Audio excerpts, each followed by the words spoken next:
He's Chris Sims, Pro Football Talk Live co-host, Football Night in America. His podcast is called Unbuttoned, former NFL Texas quarterback and great contributor to our program. Say hello to Chris Sims here. Yeah. What up? How are we? We good? Thank you. Dressed in black. I hope it's ready. Let me see. Is there a bruise there? There's no bruise yet. Oh, my gosh. Soft. Oh, my He's gosh. It'll be better if it's broke, really. I know. The story will be better, right? No, I came around the edge. He's going to milk it for all It was a it's nice worth. block by me. It was a good block. No, it was a low kick. That's how you blocked it. I lucked out. I just stuck my arm out, my thumb caught it. I was worried that you were going to take one in the face, though, which would have been great content. Well, it would have by been the way. great. Exactly. Yeah, That's what I mean. Okay, as you were. Yeah. The number one question right now, Right. this Tuesday Yeah. at 8:30 local time, Right. with the Super Bowl is what? Can the 49ers get back to peak football play in a 2-week frame, right? That would be my big thing. We haven't seen the 49ers play the way we all gushed about the Niners, right? In the middle part of the season when they went through the winning streak there. I mean, since before the Ravens game was the last time I looked at the 49ers and went, oh, there they are, hitting on all cylinders, run game, pass game, defense, awesome. It's rare to be going in the Super Bowl where you've been outplayed the last two games. I mean, Green Bay kind of blew it. Detroit, in my opinion, definitely blew it, right? So that is going to be the big question to me, and going to have to be an adjustment of style of play from San Francisco as compared to what they've done, because the Chiefs have peaked, right? And they're still look like they're going up, and they've figured things out, and I just don't know where the 49ers are right now.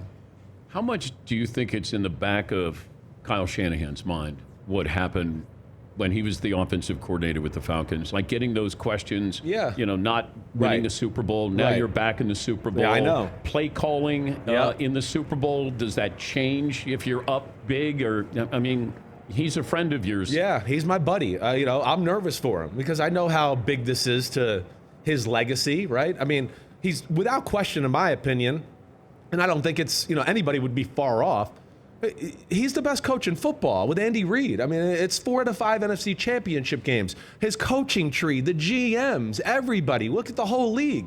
Everybody's just like, did you work for Shanahan? We'll hire you. Or did you work for Shanahan? We'll hire you. Right? So, but if he loses here, it's going to be, oh, Kyle Shanahan can't win the big game again.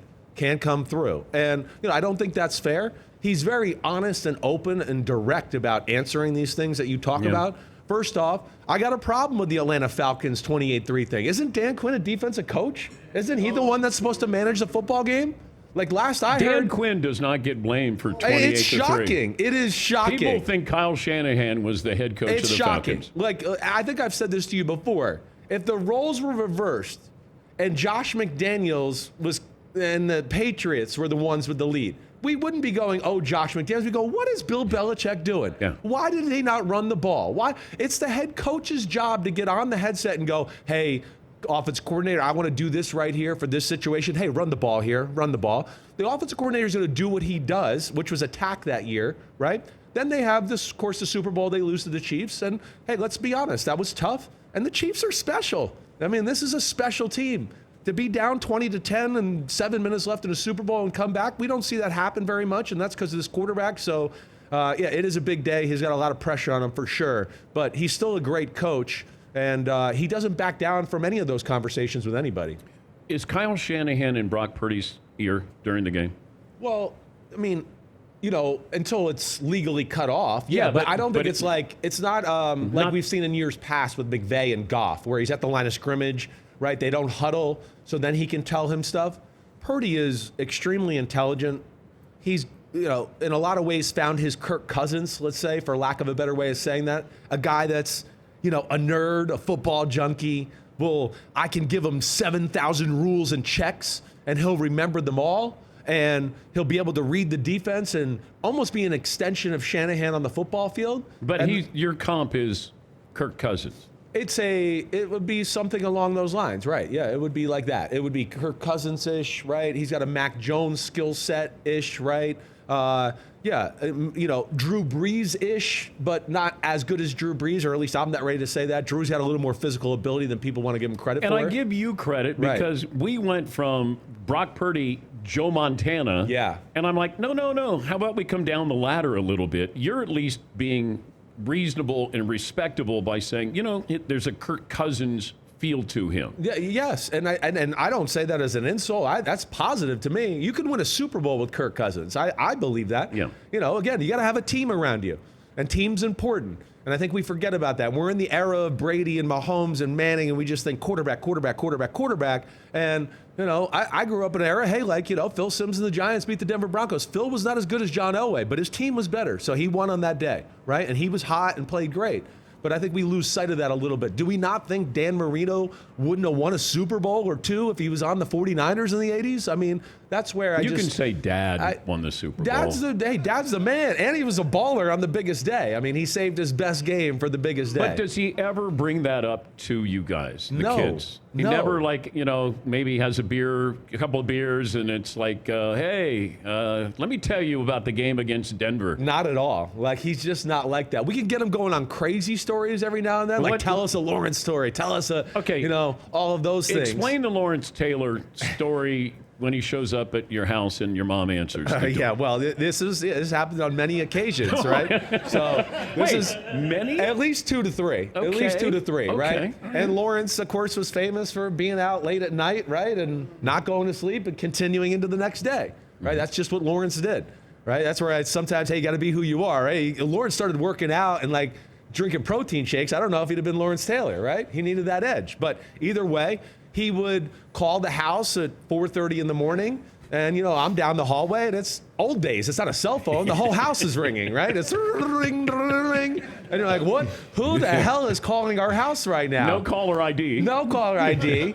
And, my dad just, Diana, answer it. And my mom answered it. And, yes, hi. Oh, hi, LT. Oh, hi.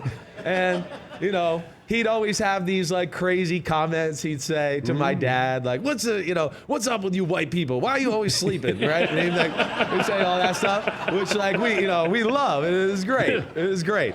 But yeah, he'd tell Dad, hey, I'm going to be there in a few minutes. I need your golf clubs, a pair of golf slacks, a golf shirt. Dad would be like, I don't have any golf pants that are going to fit over your big butt and legs. He'd say that.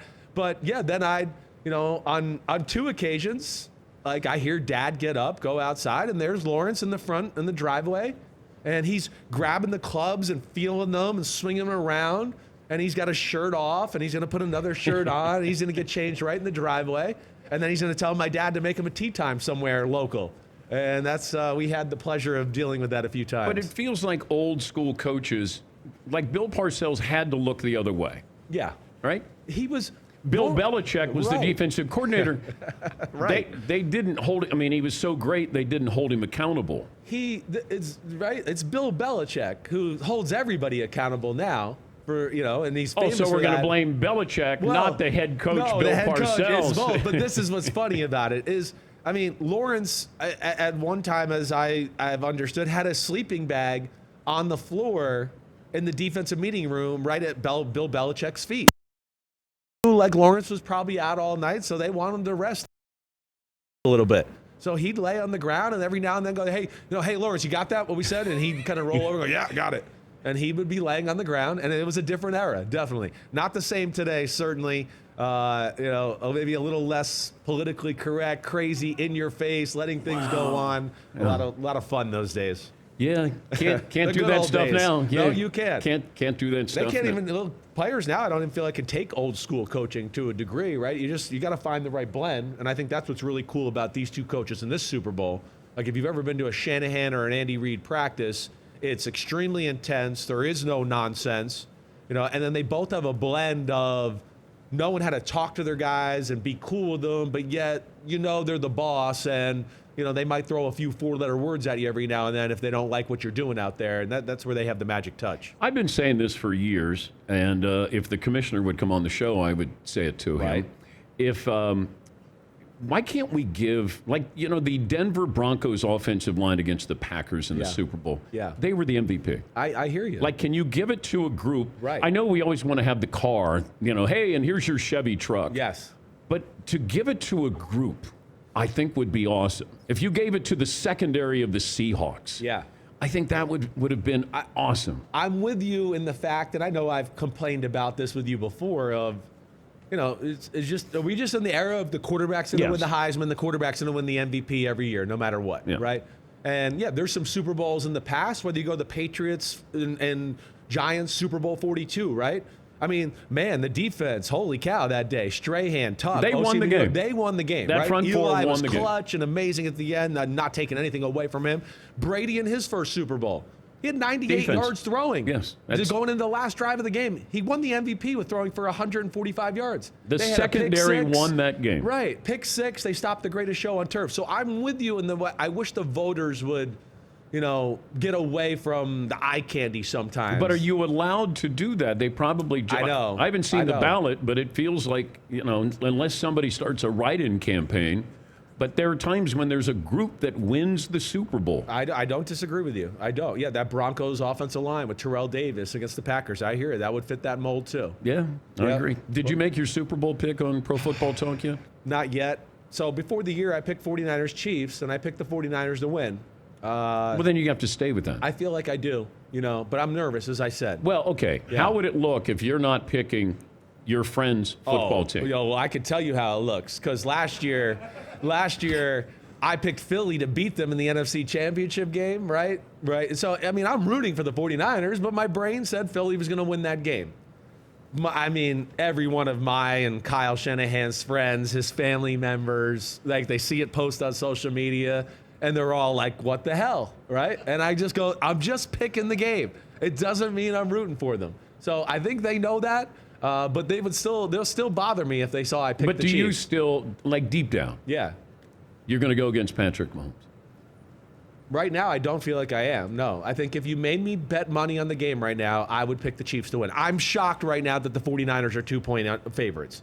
I'm shocked that one team with Patrick Mahomes is continuing to find its groove, just beat the Ravens on the road, the Bills on the road, the Dolphins at home, have dominated, and another team hasn't played good football or its best football, not even nowhere close to it, and they're the favorite. That to me is shocking. I don't understand that. The only thing that worries me, and I think I've been picking the Chiefs, is they didn't score in the second half against the Ravens. Right. Now, that's a great defense there, Yes, but they it is. didn't score. I know. Now, they're the kind of team that they play with their food a little at times. And I think they've also realized like who they are. And that's to me the biggest thing. And I think that's what the Christmas Day game against them, I had kind of been like, hey, can we stop getting in the shotgun trying to throw 40-yard lasers down the field? Like, you're not that team this year. How about run the ball, play defense, screens, RPOs? And you're seeing, they to me have kind of hit New England Brady mode here, where it's just like, screw all the stats and how it looks. We're just going to win the game. And nobody will really remember some of the statistics. They're just going to go, man, Mahomes went into Baltimore and beat the Ravens, right? And that to me is where they've turned the leaf or whatever you want to say there, the phrase of just getting into that mode and stop trying to be sexy and highlight film and just go, we're going to win the game and keep adding it up that way and dominate football and win another championship, and we'll see what happens on Sunday. But you're taking the Niners. I don't know. I really don't. I'm really conflicted. No, I think right now I'm leaning towards the Chiefs. Okay. I took the Ravens last week to beat the Chiefs, even though I picked the Chiefs to go to the Super Bowl. I did not think, again, it doesn't happen in football. This is what's amazing by them. They played B- football the whole season. All of a sudden they got in the playoffs and they go, we're going to be A+ and we're going to be the best team in football. And I was like, yeah, okay, yeah, right. And here they are. And it's incredible. I've never seen anything like the Chiefs. It's a very unique dynasty they got going. Great stuff all season. Man. Thank you, Thanks buddy. a lot. Always appreciate your analysis, your honesty. Chris Sims, Pro Football Talk Live co-host. And he's going to take the team that's facing his good friend, Kyle Shanahan. That's the kind of friend he is. Your former friend, Kyle Shanahan. If you want to stay around, we have some meat. Okay. There. But he's so cool. He's that kind of guy that'd be like, I get it. I understand why you're taking Mahomes. Yes. He's scary, right? So that's Is that the way how he is. sounds? A little bit. Okay. All right, we'll take a break. Back after this.